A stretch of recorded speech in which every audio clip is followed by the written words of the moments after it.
Like, it's Wednesday night and it was Fighter Fest Part 1. Yeah. Fuck it, we're just gonna roll with that one. AEW Dynamite. We're here to review it. We are Top Rope Tokes. I am just saying that guy over there. Range of motions, baby. And we're here. We're going to talk some Dynamite. But real quick, for anyone that's there watching right now on YouTube, well, I mean, you could be watching right now on Twitch. We have Twitch also at Top Rope Tokes. But if you're catching this on YouTube, make sure to go down below, hit that like button, leave a comment, talk to us about wrestling. Let's get into the discussion. In the description, you also see a Discord link. Make sure if you use Discord, come on in, check it out. There's a whole other channel and coverage for WWE. So if you're a wrestling fan in general, make sure you stop by and join us. Join the discussion because We you're want gonna to have talk wrestling. and you're gonna have a ton of fun because guess what? AEW Dynamite tonight was tons of fun. It was Dynamite. Ah, So we got right into the action here with Orange Cassidy versus Wardlow for the TNT title. We start out with a little promo from the best friends there with Orange Cassidy saying that they're going to cheat because they don't care. Like, they're going to win that way. And Orange Cassidy just like, whatever. You guys go ahead ah, and cheat. this Do what you opening want. match was just like so fun. I love just I don't even know how long it went for, but I had so much fun. Yeah, the promo they're like, you can't do this. He's bigger, stronger. Like he's too big. He's too strong. All that other stuff. So like we're gonna do the only thing we know that we can: cheat Yep. a lot. And Orange Cassidy's like, I don't care. Yeah. Whatever. Usual Orange Cassidy, whatever. The only reason we're emphasizing this promo is because how it played into the story of the match, which was also like it was hilarious. It was just fun. The whole Yeah. match. If you like to laugh a little bit with your wrestling program, you need to watch this. I love this match. This was the least serious Wardlow match I've ever watched, and I was here for it. Like, Wardlow, he was still Wardlow, but it was the least serious Wardlow match I've ever seen. They started off with they're getting ready to go for the tangle up here, and Orange Cassidy says, "Nope," sticking his hands in my pockets. Sticks his hands in his pockets. Wardlow rips his hands out of his pockets and then pulls his pockets out of his pants and rips off his pockets so he can't stick his hands in his pockets again. And then Wardlow removes his straps and Just does his flexes. flex. Orange Cassidy, very, very tenderly goes over and puts Wardlow's straps back on for him. Like, come on, big guy, keep those Uh, straps on. But um, man, that was a great spot for that match.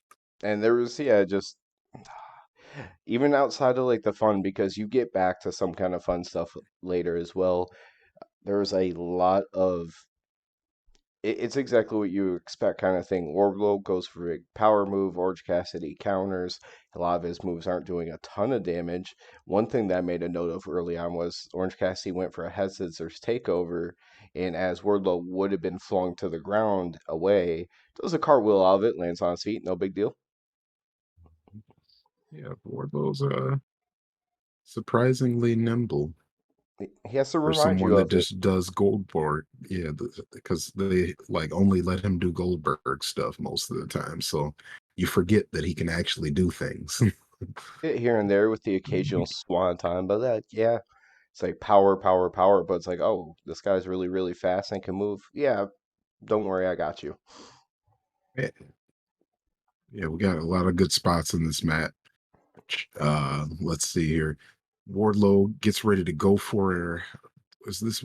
I believe this was when Chuck Taylor comes up with That's the next note on my his list. Yes. yeah, yeah. So Wardlow, like, so this is a common theme throughout the match. Wardlow gets Orange Cassidy in the power bomb position. Orange Cassidy either counters, or this time when Wardlow gets Orange Cassidy up in a power bomb, uh, Trent Beretta and Chuck Taylor interfere. They kind of distract him a little bit so that Wardlow comes and attacks them or comes and attacks Trent. Then Chuck Taylor goes and pulls out a chainsaw from under the ringside. All he does is slide into the ring. It's not like he And he tries to just use it, slides it doesn't try into to the hand ring. it to Orange Cassidy or anything. He just slides in the ring, and the ref's like, "What? Like a Yeah, chainsaw?" Like ref's like, no.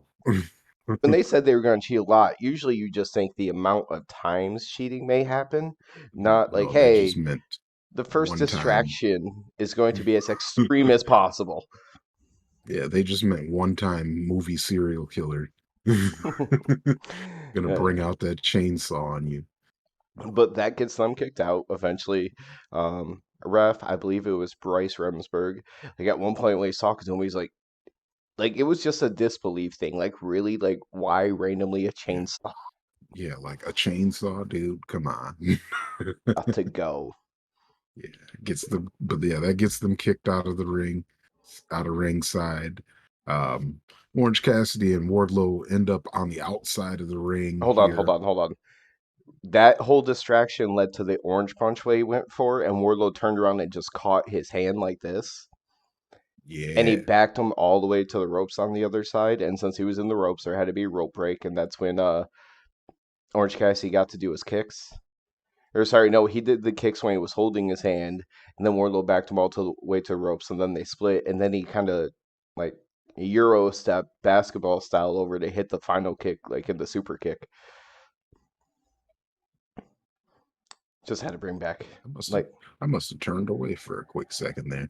yeah, that was the big distraction with the like what came out of the when they kicked out the Oh, I friends. know what. I was laughing still. I was laughing too much about the chainsaw. It's okay, you probably left again because I think I know the next point that you're about to go to, talking about being Yeah, outside the ring. buddy. Hmm. Yeah, as they end up outside the ring, Orange Cassidy's kind of like retreating a little bit here. Wardlow, obviously, just too huge, difficult to handle. As Orange Cassidy is retreating under ringside, Wardlow reaches and Danhausen.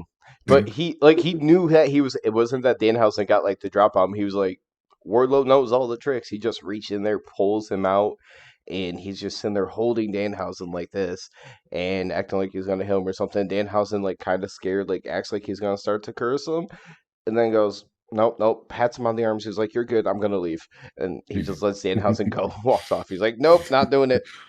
yeah, hey, yeah, smart move, Danhausen. You didn't die. Uh, That was which is I guess funny because right before that the crowd was chanting Wardlow's gonna kill you as Orange Cassidy was running away. yeah, yeah, they were. But then we got into the stretch of Orange Cassidy countering everything for a long while. Then he had that streak where he hit like multiple orange punches, hit the beach break, and got a near fall, but it was only a two. Then that's when he went for another orange punch after he was shocked. And Warlow still wasn't even up to his feet yet, so he just kind of lunged right into him, called him up in the power bomb, slams him down with one Yeah, power finally bomb gets with a that big power bomb. stack like as opposed to his normal like 1 foot cover, he actually did like a high stack on the pin, got the win, and then he picks him up after the match and shows respect. Yeah, yeah, yeah. Such a They fun match. fist bump, but that was a really fun match. Orange Cassidy, man, always gold. If they had, Or if we had a thing where we specifically pointed out a match of the night, tonight would be very tough. yeah, match of the night tonight. I think I'm biased in my pick for the match of the night, but I mean, it still wouldn't be an easy decision right, like this here. was so good for a fun reason. The main event was so good for an entirely different reason, and then depending on what you like, uh, there's a couple of other things that happened before promo wise, but the next match that we eventually get to was a really good one too. Yeah. But yeah, probably the main event. So I can't wait to get to it. But I'm like, oh, it's just so hard because like just talking about that match, it was so fun. Oh yeah. So they went to a brief video recap that Pac beat Shota Umino to retain his title over the weekend I believe in Shooter Europe. passed out to the brutalizer, right? Didn't even tap out. He Yes. passed out. No, no, he tapped. He He tapped. tapped. He did tap. Yeah. Yeah, he got put in the brutalizer, tapped out. I actually ended up watching that match on Dark. It was a solid match. Really good match, actually. Another Maybe at match one they point. wouldn't have been able to fit in this card. But a So good many one. good matches. Yeah. Yeah. Then we come out for another promo. What probably won't be a good match. Yeah. It'll be solid. I hope it's gonna be good. But yeah, here it comes, Chris Jericho. His music is what the crowd loves. But Jericho is the gist of this is I'm Jericho, I'm a legend. Eddie is nothing, basically. He mentions that Eddie is not a good friend He's because Chris actually Jericho is taking out all of his friends. calls him a curse to his friends, and yeah, like everyone around him, something bad happens. Ortiz got shaved, Santana got injured, then Ruby got hurt. Just Yeah, no, Danielson's out first, and then Ruby got also hurt just because Ruby's his Ruby. yeah. He creepily says that Eddie needs to take better care of his chicks. Yeah. As if Eddie has ever been in a barbed wire match, because I'm guessing if he said that, there's probably not a history there or a very limited one. But that Jericho was in the first ever barbed wire match in Canada at the age of 22, saying like basically he's being underestimated because all of his achievements, all his star power, that nobody really thinks of him as that style of person. But he's bringing back the Painmaker to face Eddie Kingston, and this will be it for Kingston, and then can go wallow because after he loses because he will never be on Jericho's level. Eddie isn't a liar. Eddie is a loser. Yeah, but yeah, notably, he said this is the last one, and I am thankful. So thankful. It, Um, it but yeah, feels in some ways like the Jericho Appreciation Society is already starting to fall apart because you're starting to see them like more separate. Well, at least yeah, you saw a lot of separation of them. it does seem like you're seeing a lot of separation. But as we stick with the Eddie and Jericho storyline after commercial break, we come back for a very quick promo for Eddie. He's got Ruby and Ortiz at his side. He's basically, he just says Jericho's going to pay, he's going to hurt him, and he's going to enjoy it. Yeah, And then that's the end of my promo. He yeah. walks off. There wasn't really a ton of it. He just like points out exactly what Jericho already said. Look at Ruby's gas. Look at Ortiz being bald. He's gonna hurt Jericho. Yay. Yep. And yeah. Now, on to things that I actually cared about. Right. Takeshita versus Mox. Dope match, of course, because Takeshita is gold and Mox is Mox. So Mox may be the interim AEW champion, but he was not the star of this match.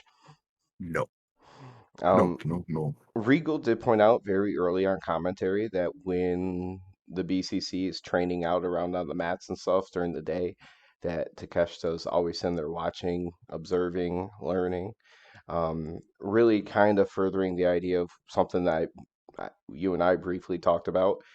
Yeah, I wonder if this is like Takeshita's excursion and eventually he ends up back in New Japan, but he's kind of carrying the flag of BCC over there down the line.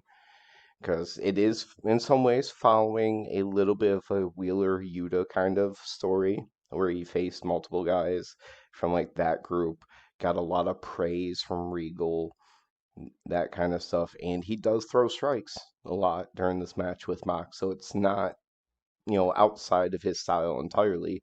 All you gotta do is pump it up to a 10. Yeah, so yeah, strike. He goes strike for strike with Mox. Um, I like their little shoulder bump stalemate in the beginning, as basically neither man could knock each other over. As the story of this match was how evenly matched these two guys are. Like they're similar size and all that. I mean, Takeshi definitely moves faster, but it was definitely all about the fact that these two could go back and forth striking. So I'm Um, just gonna throw this part out here because one of the next part of my notes is what I was considering the entire time as my hardest hit of the night, just okay. because it's a move that sometimes when it hits like normally inside the ring, it kind of makes me cringe, like the way that some people land. But then when you do it in certain situations, it kind of freaks me out. Like I like really watch it, and that would be Takeshita hitting a German suplex to Mox on the ring apron because Yeah, Germans alone can look nasty sometimes. And then when you're taking that risk with such a small room for error, it's always something that makes me kind of like brace, like don't hurt each other. Come on.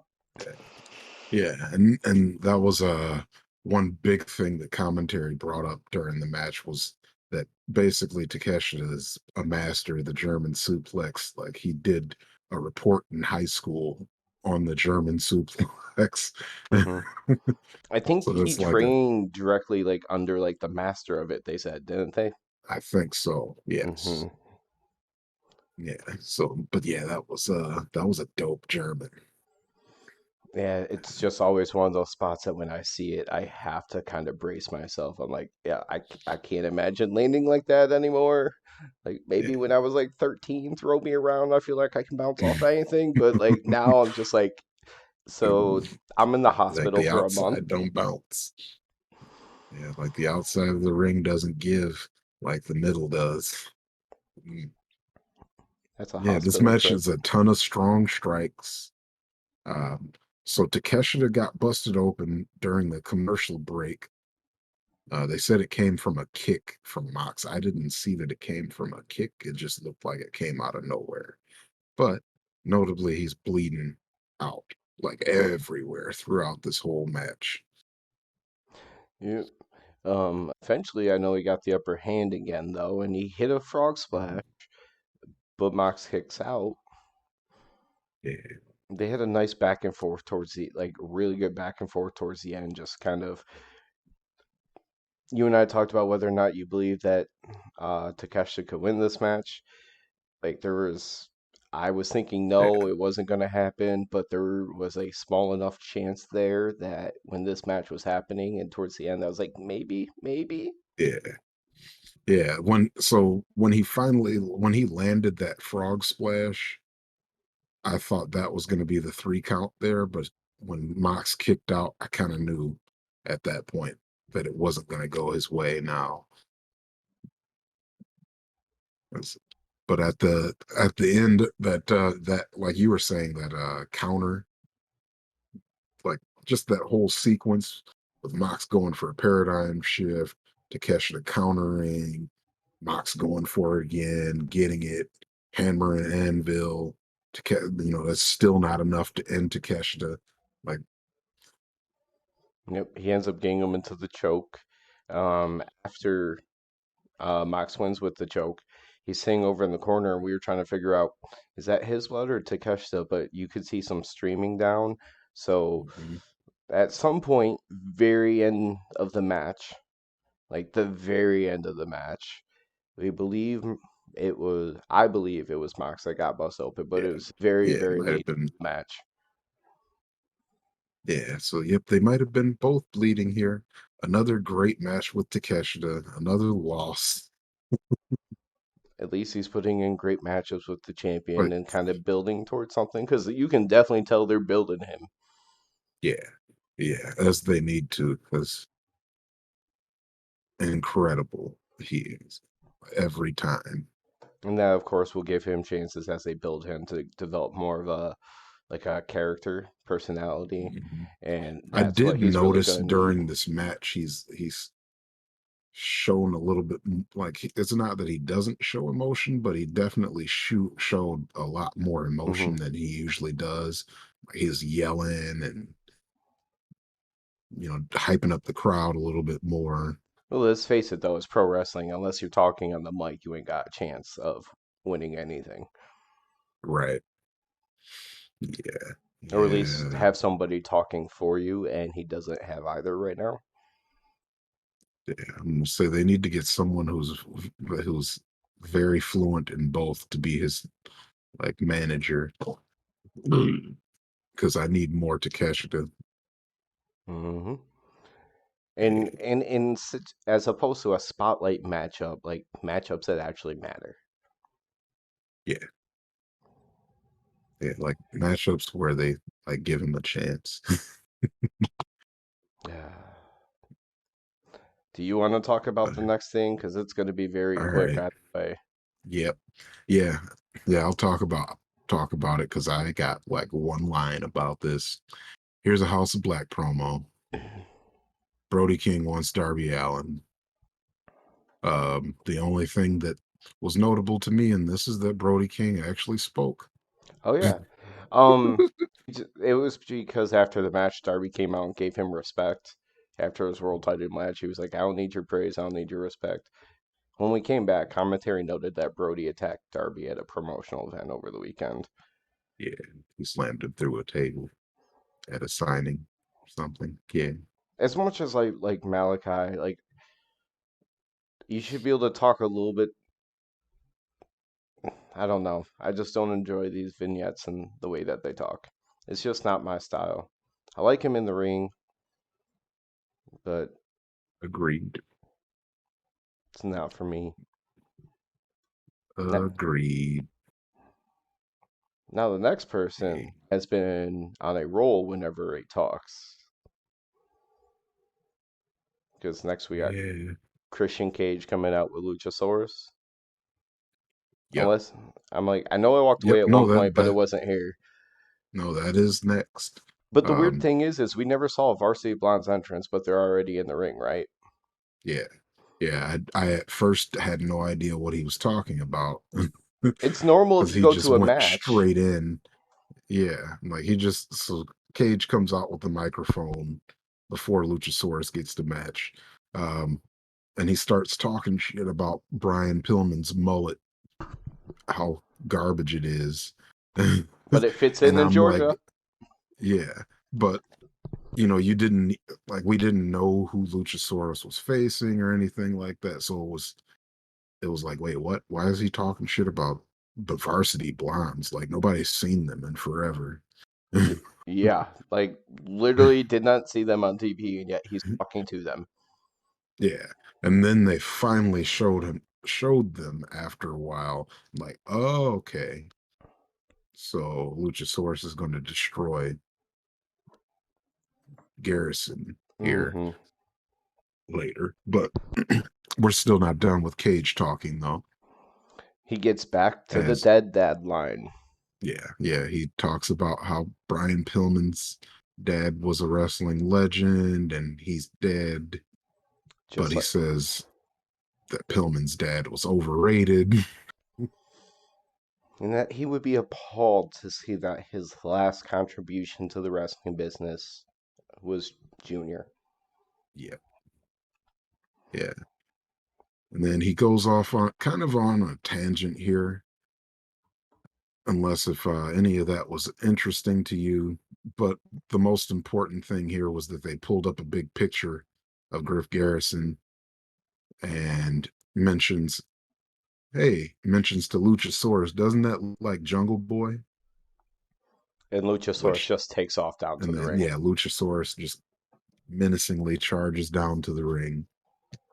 Um, It's That funny. Before the match, I had put in there he squashes Griff Garrison, and that's what happened. He squashed Griff Oh, Garrison. similarly, I before the match even started, I wrote Luchasaurus destroys Griff. Yep. That's before anything even happened. He was still Yep. walking down to Before the ring. match. The So only obviously destroyed him. yeah, the only thing I really took that was actually before the very end of the match was when they were on the outside that he had Griff Garrison's head up against the ring post and he did a big boot directly into it. And that was right Oh before yeah. the end because I think it was right after that he hit the two choke slams and then put him in the tar pit, which is just what he's renaming the snare trap with the nerve hold. Mhm.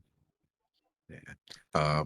Yeah, the fun stuff was after the match. Of course, Christian Cage doesn't want Luchasaurus to let up. He throws Griff Garrison out the ring, going over to the scorer's table. Sorry. Um, Pillman kind of gets in the way, Dumb move, but Brian. yeah, dumb move. And he gets headbutt and knocked over. Luchasaurus puts Griff Garrison on the table. Nope, other way. Sorry. Okay, he puts Brian Pillman on the scorekeeper's table. And then he choke slams Griff Garrison into Brian Pillman. Table does not break. So then he awkwardly has to choke slam him a second time to get the table to break. So does that mean you're changing up your when you need the overlay for it later? Oh man. Yeah, that was it right there. No, that was it. That first hit, that first choke slam that didn't break the table, that was my hit of the night. Ah. Yeah, that second awkward choke slam was, and the whole time it was happening, I was thinking, I was like, please, I'm like, please don't let it break. Don't let it break. What? Like, don't let it break. It'll be funny. It's weird Because it though. just seemed like it wasn't going to. One thing that we never got back to was I know when this was happening, we are like, is this the week that we finally see Jungle Boy? We never even said anything about it later. Nope, still no Jungle Boy. Yeah, yeah, no Jungle Um, Boy. kind of speculated maybe he was off of TV because he was going on a trip. Anna Jay was back on TV, so like if they're still together, like maybe that meant he was gonna be back too. But still no Jungle Boy tonight. Yep. So Christian Cage and Luchasaurus get away with their shenanigans once again. Let's I think I'm going see. to let you take over here next for what happens after. Yeah, we got about a month and a half till All Out, assuming that they're building towards that for that one. So I have no idea what they're going to do in terms of how long they let Jungle Boy go before he comes back. But I know what you're getting at because next, even though they don't refer to them as a team name anymore, I have them in my notes as 2.0. But we're going to say the Jericho Appreciation Society, but really it was just Tony Schiavone with Daddy Magic and Cool Hand Ange backstage. Um, they were just talking about how like they were a little freaked out about being in the cage, but pointed out I was how tired of cages. ACC is going to be just free and walking around, even though let's remember now their time against the BCC is over in reality. Mhm. Um, but they want them in a cage as well. Eventually, those two walk off. Daniel Garcia then just really goes and starts hyping up his match with Wheeler Yuta, calling him a Daniel Garcia cosplayer and stuff like that for their title match at Death Before Dishonor. Yeah. Yeah. It says he's trying to take his identity, so he's going to take his title from him. Hmm. Yeah. There We must go have been a to, commercial break right here because, unless I yeah. missed something, because then we come back to a Nope. completely different Tony interview. Yep. Yep. There was a commercial, and then we come back to another Tony interview with Hangman. Um, Basically, he's upset that he didn't win at Royal Rampage. And then And then is here comes immediately interrupted by John Silver and Alex Reynolds. Um, and and basically, they John just come Silver's like, out. no, we're pissed because we didn't. win the Royal Rampage. And they had their fun moment together in the ring. That was fun when we got to watch it live. We don't get to Yeah. say that much anymore. It's been too long. We need another show here. Come back, I know it's been AEW. 2 weeks. Come on now. Yeah, Detroit every 2 weeks. AEW. Come on. Yeah, come on No, back. that would get really expensive and tiring. Yeah. Um, but they challenged House of Black for a match on Friday, and Hangman's like, sure, why not?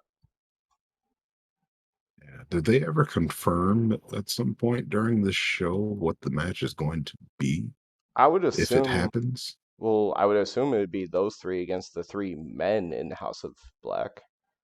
I guess, yeah, that would make sense. But I just they just never actually. I don't know if they ever actually, because usually at some point Like a promo during card. the night we'll see a promo card come up.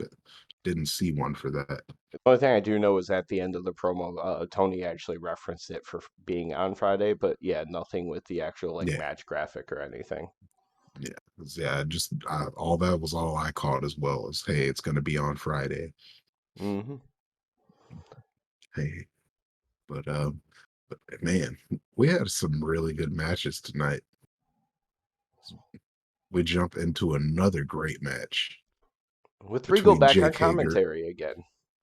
Yeah, we got we got Regal on commentary more than once tonight. That was dope. But yeah, Jake Hager versus Claudio Castigla blah blah blah.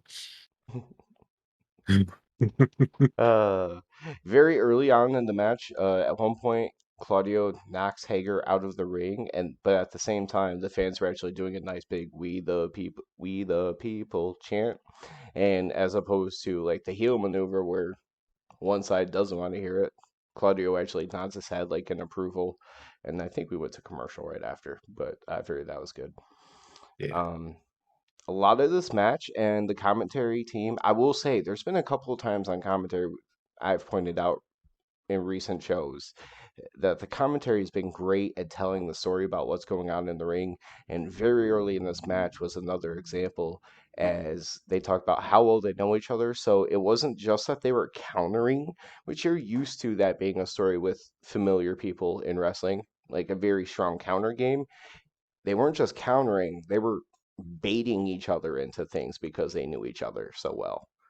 And commentary yeah, was all over that. And I thought that was a really different and good storytelling early on in this match.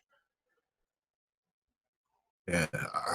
Yeah, this was another great match for me because just like I did. I mean, I'm learning about the history between those two now, or I've been learning about it because of this match, really. But I just love that this match is it plays into what both of these guys are, like two big tough guys but very athletic. So they're bigger dudes, but you see them moving a lot quicker. Um, And lots of different strikes.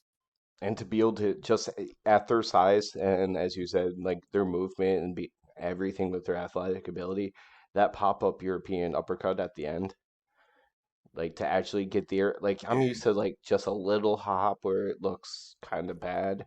It'd be like Shaq mhm, going up for a dunk at age 30. yeah, Like he doesn't really jump much at that point. But yeah. no, like That Hager was a got that, air and that it was a looked good good. that was a good hit. If I had to be serious, that'd probably be my hardest hit of the night. But no, I'm not. But that first choke slam is still my favorite one. I'm waiting for the day that he gets to do that pop up European uppercut on um, either of the private party Like a people. smaller dude. Oh, Specifically, I was or thinking Dante Isaiah Martin. Cassidy, and then I was leaving Dante as the last one because yes, whenever that happens, whenever Dante decides to fly for Claudio, it's going to be amazing. um, yeah. Notably in this match, I remember the promo from last week. Hager was saying that none of those, like, no giant swing was going to be happening or anything like that. He got a giant swing. And yep, you could tell it was a little bit different than the people he normally gets to swing in terms of like just the effort that it took and like the angle and the speed and everything. But he got him and he went around a few times, at least a few times, before transitioning into. They specifically were using Scorpion Deathlock. I would have been calling it a sharpshooter, but that just goes back to a different partner in his history. But Yeah. that it wasn't the end of it. That's what brought out Daddy Magic. Hager calls out Daddy Magic and Cool Hand Aang when he gets put in that Scorpion Deathlock. Didn't help. Yep, did not help. He gets rid of the distraction and eventually hits the Ricola Bomb for the win. Worth also noting is just like his debut, he did try to start the match immediately, like right off the bat, because it was like bell, and then I within love one that. second, he took like his three strides and just had that running uppercut in the corner, like within 1 second of the bell going off. It was so quick. I'm just gonna knock out this next one because there wasn't really anything to it. You had Lexi Oh, backstage yeah. with Hook, asked about his future, kind of like the video promo that we saw recently, and Hook just walks off. Yep, Such a big that was it. highlight, Ooh, worth mentioning. yeah. So next we have another promo. They do a video recap of Thunder Rosa losing to Yamashita from Japan, and she's going to be facing her for the women's belt at some point. I don't know if they mentioned when that's going to happen, but I guess she lost on Dark. Cool. Yeah, it was a It was roll up kind of type the same situation. situation like Mox and Takeshita, where if she wins, she gets a title shot. Yep. And then we cut to live promo with Thunderstorm, as they're calling themselves, and they have T-shirts for it now with Thunder Rosa and Tony Storm. Um, Thunder Rosa does all the talking here, says they'll face anybody. She's down to face anyone, as a tag team with Tony Storm.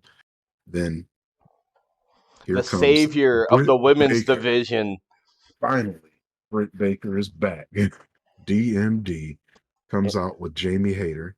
Mhm.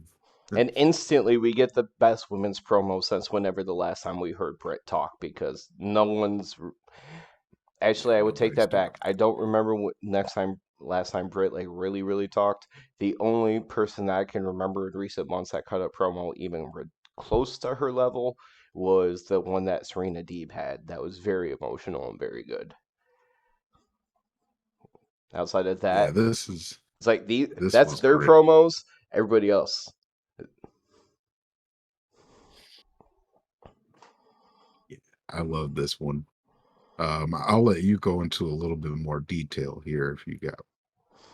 I got a little bit. Just Britt says that the division has been in shambles without her, and that they know how to handle. Or they talked about some kind of joke about natural disasters, but then they say they know how to handle a thunderstorm, and they pull out a sandbag, alluding to when Thunder Rosa possibly wasn't being the most professional person in the business when she wrestled Marina Shafir not so long ago, as people pointed out a couple situations, and then also looked into her past as this isn't the first time.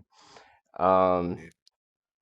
but after that, they kind of do the whole forceful shove of the sandbag right into Tony Schiavone's chest and says, "Carry it for a month." Just basically saying like, "Yeah, I had to carry Thunder Rosa for a month. Tell me how it feels when you're done."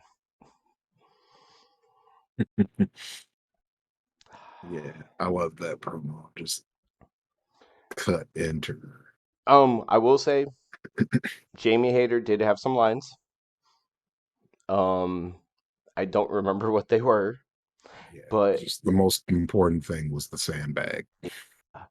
the the only reason I really want to point that out is, did Tony Storm do any talking? No, I don't. She might have just Minimal added to in a nothing. comment. or two here, but she didn't really have any lines in there. No. It just goes into my ongoing, like, I don't want to say she's overrated because I know there's that potential she could be very good, but I don't see how Tony Storm is a really popular thing at the time because she hasn't really shown much for emotion, doesn't really talk. Even Jamie Hayter, who is clearly a sidekick scenario versus Tony Storm, is supposed to be on the same level of the other two, and Jamie's getting more lines. But I do love Jamie, so I'm okay with that. Yeah. We Um, stick with the women's division here, and we go to our match with Serena Deeb versus Anna Jay. who And was at a homecoming? yeah, and the crowd did not care. Oh no. If you want, I could run through this one real quick because I'm pretty sure the next thing is right up your alley. Yeah, the next one is more up my alley, although there wasn't much to that either, but yeah. Ah, I just wanted to give you that. As much as you want to talk about that one. Plus, I love me some Serena Deeb, and she schooled Anna Jay very early on, which was the whole point. Then they were like, oh, maybe she let her stick around too much because he came back from commercial. Anna actually had some offense. Deeb actually escapes the Queenslayer. They wrestle a little bit more. She gets the Queenslayer on again. This time, Anna actually got on with a nice counter, but Deeb was able to escape it again. She got her in the Serenity Lock and wouldn't let go. Mercedes Martinez comes out and breaks it up. Deeb just kind of walks up the ramp and they have a stare down after. Of course, this is going back to when Deeb finally attacked Mercedes Martinez, staring at that Ring of Honor title belt. So, building towards death before dishonor. Hmm. Yep. And so we got three promos. Well, we got three things from the women's division here. We get a promo with Jade and the baddies there with Tony Schiavone. So of course Tony's got to cut the shit. But it's just, uh, Jade's kind of still upset that there's about how things have gone recently. There's a new baddie. Sorry, she's going to be watching very closely to what happens with Chris Statlander and Athena on Friday. um, if Um, I'm not mistaken, and tell me if I caught this wrong, at one point when Jade gets early on, Jade, like there was that tension between her and like Layla. Did she tell Layla to go get her some water because she already beat her ass? yep, Okay. yeah, she's says, shouldn't you be going to get us some water or something? And Stokely, when they're talking about watching him at the end, he does in his very animated way, in his very comedic way. He's in there, look at the camera doing this thing. Yeah, and he's like, some people, he's like, I have like, there's people that have questions about the interim baddie, Jade. uh, Like, he's a little afraid of her, but he wants her to just trust his plan that he has, which is who knows what, but Stokely on the mic, dope every time. mm-hmm. Oh, it's so funny. I'll have to try to remember at some point after he left WWE, he had a little like a I don't want to say a comedian like stand-up gig, but he had like this event where he did like a speech at least, and he Oh, talked about it, and it was pretty entertaining. Um, okay, Stokes. After that, holy shit, dude. One, two, three, four. There is actually four parts in a row that contains the women's division. Because after that, unless there was something that I missed in between, was the whole Anna Oh, Jay and the trainers well, they room. were bringing up the promo cards for the Ring of Honor pay per view, Oh and yeah, Jay Lethal comes out and takes the headset. didn't even take It's notes on just it. I saw it. I'm like, yeah. yeah, yeah. He came out and takes a headset, and he says the student's going to defeat the teacher. Um, in reference to him and Samoa Joe's match that needs to hurry up and happen. Death before dishonor. At But death before dishonor. at least Joe needs to be back so he can do some kind of interaction. Yeah, yeah, Jay Lethal like cutting promos about this match by himself is weird. The As whole much as I like Jay one-sidedness. Lethal, yeah, the one-sided things getting old for sure. Let me have a conversation with myself for 2 months. Unless your Yeah. character is also in a straitjacket, I'm not sure if that's going to work. Yeah, like your character needs to be split. um, Otherwise, nah. so next was the Anna Jay in the training room. Takeshita comes in after, and she kind of like mocks her for being injured in her first match back on TV in however long. Um, Anna says it's better than what she did to Ruby, slamming her arm in the car door. And Tay said maybe she should do things like that. She would be on TV more, and that she needs to make better decisions and to think about it. So, just a possibility that she's going to try to get her to align with them since they used to Yeah. be best of friends and they were super annoying then too.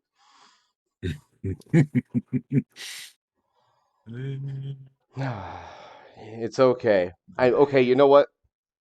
You know what? I'm gonna make a request of you, Range. I'm gonna make a request of you. It may not be Friday night, but I feel like this match deserves it. Oh boy, Do you feel like this match deserves it? it does. You know what, folks? It's time for the main event. I have bad news for you. It cuts me out every time I see it. Yep. I'm gonna have to turn off the noise suppression because apparently at some point it thinks it's not my voice anymore. Yeah. You're just such a booming voice. You're gonna destroy all the headphones. Uh, But everybody will be okay. but man, The man, this main main event. event was a main event. Go before we. So it's a triple threat tag team match. Which first of all, I hate the whole two legal men in a triple threat tag team match. It's just weird. Um, but it was the Swerve in Our Glory, Starks and Hobbs and Starks. What do you say first? I always say Hobbs and Starks. I Okay, don't know. and then the I Young don't know Bucks. why, but I feel like it flows better that way. Yeah. But yeah, Versus Bucks for tag team titles. I'll tell you, going into it, I'm like, they usually don't do title changes super quick. no, nope. Um, As so notably before the Young Bucks were out in the ring, um, and it was just Hobbs and Starks and Swerve and Our Glory in the ring. I was like, well, there's four men that need to be in the main event scene more often. mhm. And I think we might be getting our wish. So I don't know if I would have thought that the I didn't know if I thought there was any chance that the Bucks didn't leave with the titles, just because it was Yeah, so after. And we had talked about before, it felt like they were on a collision course with FTR, yeah. for that last set of title belts. So I think they're going in a completely different direction now yeah, um, of keeping surprising. all those belts separate from the main belts here. Because yeah, I this don't even was know where to start. shock of the night. There were so many big spots in this match. The least of which was Ricky Starks motorboating Hobbs Hey, in the middle of the ring. that was a big moment. It was some big pecs. That's what that was. Yeah, Ricky's more Hobbs. Right. Oh God. Yeah, I don't even know where to go with this match I because know very early on because you had Swerve and Nick Jackson doing all the speedy, like matching each other stuff, like the weird rope flips and just matching each other for speed. And like Nick got to the outside and Swerve did the flip over the top rope to land in his face. And then they did the whole nip up and drop kicks and everything together, just matching speed for speed very early in the match, which I was actually a little bit surprised because it looked like Nick might have been faster than Swerve in some aspects, maybe not all the aspects, but I'm like in some aspects. And I knew Swerve was like super quick, and then obviously, Nick is agile and fast too. But I would have thought Swerve would have outclassed him, maybe just by a little. But I Yeah, didn't think he'd be yeah, behind him at all. yeah. It did look like Nick was like a step ahead almost. But still, either way, that was some of the quickest movement you'll ever see in the ring there. Um, Nick eventually slows it down as he sees that Swerve can kind of match his speed in the ring. Uh, Ricky Starks tags himself in. We get, I like that cool part where we had both Nick Jackson and Ricky Starks doing the tightrope. That was the next thing on my list too. They do it on the same rope, which like was mind boggling because you figured it had to be almost impossible without like messing each other up. Of course, notably they were doing the whole thing where they had the grip of somebody on the ground that controlling them, so that they do have that additional help. But they both get towards the middle and they start yelling at each other. Yeah. Yeah, like, what are you doing up here? You shouldn't be up here. Yeah, it And they just slap each other and both drop and hit the ropes. they both got crotched on the top rope after. The next note in my list was actually the whole motorboating. Sorry, camera's inverted. I know Ricky does it. For other people, it would be the opposite direction. Um, the Yeah, inversion. yeah, yeah. That motorboat, that was a big moment during this match, and that turned the tides. Um, I don't know what your next note is, but if it's actually the same thing as mine, but when um, we get to it, when a certain somebody flies in a very shocking way, okay, is that your okay. next So note, or do you I've have? got. I was just. We're almost there. I just wanted to mention Let me before know that before you get to it. That's all. that okay, we're gonna get there in just a moment. As Keith Lee, I wanted to mention before that Keith Lee was running around like a freight train, just wrecking everybody, just shoulder blocks, knocking everybody around until Mm-hmm. Powerhouse Hobbs gets in the ring with him, and we get kind of a standoff between the two big dudes. Yup. And it was a fun one too. Mhm. Like it And wasn't then just you're barely running into each other. No, it was like they'd bounce off each other pretty good, like smaller guys do, and then come back right back. But is that where it is? And yeah, and then this is where it is where we get Keith Lee bringing Powerhouse Hobbs up to the top rope to try and do a power slam. It's an extra special episode. I'm putting it up there again. I Okay, don't care. it's two hits of the night. Hey, we can take two hits tonight. I think I'm down to take two hits tonight. I because the next thing that happened, I didn't believe that it could happen, or at least it would look as good as it did because the situation around it. Holy, because yeah, it didn't look like it was going to happen. Right. Once Keith Lee gets Powerhouse Hobbs up to the top rope, Hobbs fights him off, and Lee flies off the top rope. Notably, Lee is about 3/4 of the ring away from Hobbs now. Like he flew a good distance away.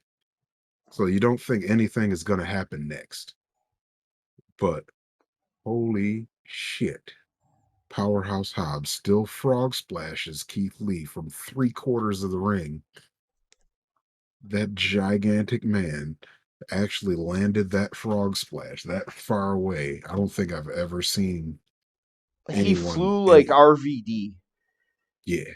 And the thing is when he went up there, I figured he might clip him with his arms or something. Like he was gonna end up being just short. No, the dude hit it flush perfectly. I could not believe that man that size flew that far. Like even for a smaller guy, it feels like Jeff Hardy can't even swanton somebody that far. No, not even close. Because There's not many people that are that was, jumping that far. yeah, I'm gonna say that there's not many small guys that are gonna jump that far, and Hobbs is that dude's shoulders look like shoulder pads. Uh, Nuts. Yeah, Hobbs goes for a pin. Um, the Bucks break up the pin. I know my next note before we kind of get towards the end, and it may not fit right here, or you might have another one before or after, because there was a lot of action in the last like 5 to 10 minutes that Yeah, you could have thought that if I didn't look at the clock, I could have thought the match could have ended numerous times in that point because the way that it was rolling out. But one thing I have to get is at one point Hobbs had Nick Jackson on his shoulders, and Ricky Starks did the tightrope walk again. And then he jumped off the ropes and did a cutter off of Hop's shoulders to Nick Jackson, where he face planted him down like an electric chair drop too. yeah, that was another dope one. That's when that got a I huge pop from the crowd. that was no. I had a moment here before that that I wanted to mention as well. When the Bucks got their breakup on the pin there, and they kind of got Hobbs out of there. Lee gets back to his feet, and they start a super kick party on him. Like they go for the first two super kicks, don't do a whole lot. The first one kind of staggers him a little bit, stays on his feet.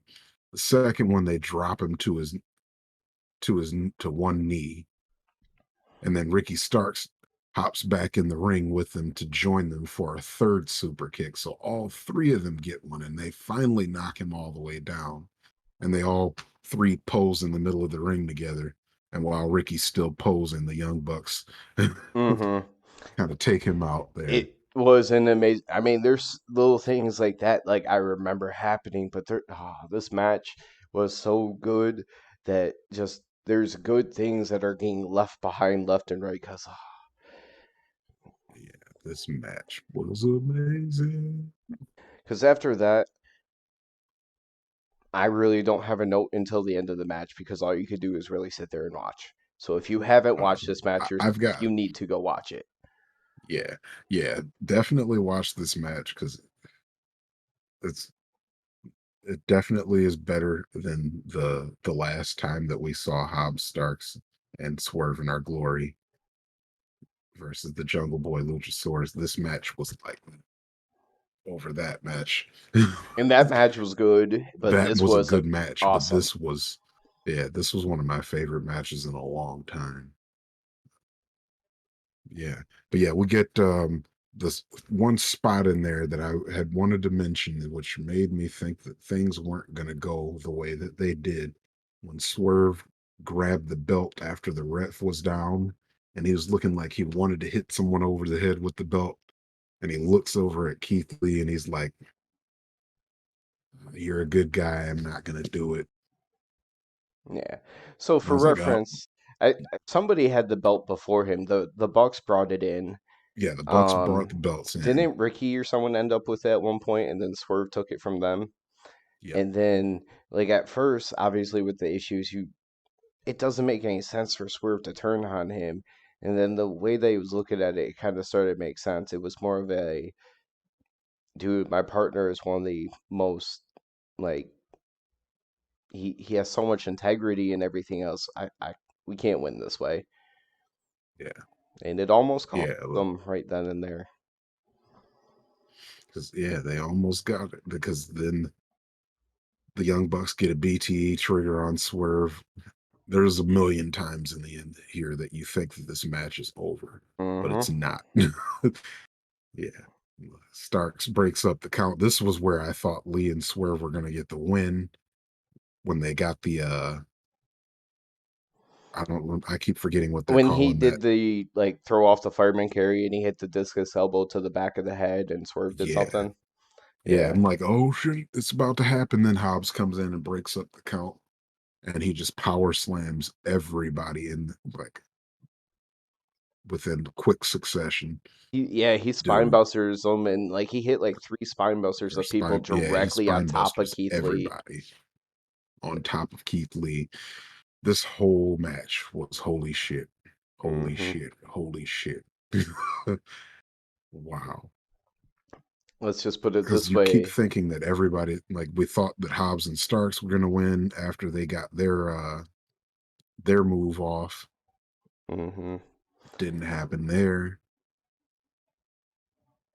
So towards the very end, are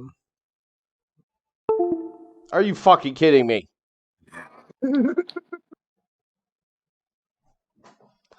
Bye. Disappeared again. Computer's doing the update, so guess what? We're doing this by audio just for a minute because we're at the end. It is what Yeah, it is, and it's doing an update. But everyone's kind of, like half the people are outside. Um, Ricky is like right underneath the turnbuckle, and everybody else is outside. Keith Lee does his run and jump over the top rope to take out the crowd on the outside. And after he takes out the crowd on the outside, Swerve is climbing up to the top rope. He's hyping up the crowd like he can feel it as he gets up there. He's excited. He jumps off, hits the stomp on Ricky Starks. That's the only downside really to the end of this match is I don't want to see Ricky Starks ever get pinned again. yeah. But we have new tag team champions. Yes. Our champions are Swerve in our glory. The Bucks are the first two-time champs, but they were not champs for very long. I wonder if that's why they felt like they could get away with passing it off real quick. Like, hey, you know what? We're first time, two-time champs. That's the moment. We're the only two-time champs for however long after the fact. But I'm kind of hoping that we're going to be in for a long reign from Swerve and Keith Lee here. Cool thing about these two becoming the champions, other than the fact that I love them, but you kind of already have a story set up for them to lose the title. But that's also why I don't think it's going to necessarily be a super long title reign. I hope it's not really, really short, but it's definitely not going to be long. Yeah, either way, So, as I opposed kind of to 1 or 2 months, maybe not 9 months, maybe like 5, 6. Like, I think AEW heard me. Like, hey, we got to meet our black champion quota after letting Scorpio Sky drop that belt. the But question we've been is, saying it for a long time that these like that Keith Lee, like obviously Keith Lee and Swerve have star power, but Hobbs and Starks are ready, and they mhm. showed it in this match. They are ready for the main events. I hope maybe that this can be over. We can get into the evolution of whatever is going to happen with those two. Because Team Taz in itself is just, it's not even a Yeah, team I think anymore that's at hope this point. back. So just let it be gone and see what you can do individually. Although it sucks. Ricky Starks 100% ready. Mhm.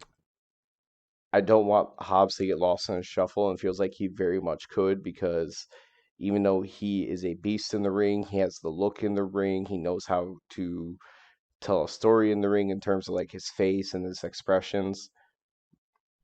Outside of calling somebody a trick ass bitch, we haven't had a ton in terms of personality, so I don't want him to get lost. Ricky Starks is more than ready.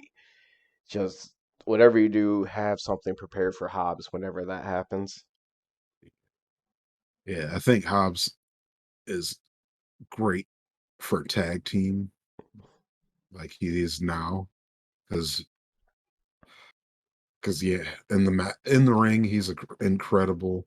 he gets to get off his one-liners, but Ricky Starks does the majority of the talking, and I like that.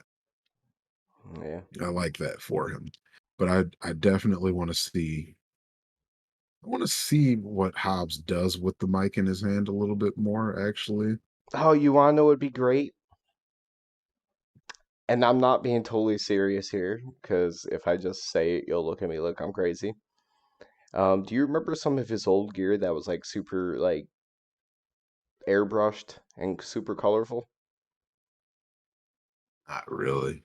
Oh, I was gonna say if you remembered like his old overalls that were like airbrushed and everything, super bright and colorful, just let him be the bosso for the best friends with their tie-dye tracksuits. Oh. Yeah, he can breathe. He can be the chainsaw that they bring out next time.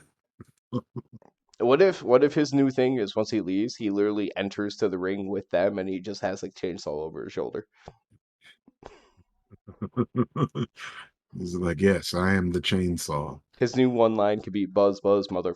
Oh wait, you can't say motherfucker on TV. No, yeah, but you can say buzz, buzz, trick ass bitches.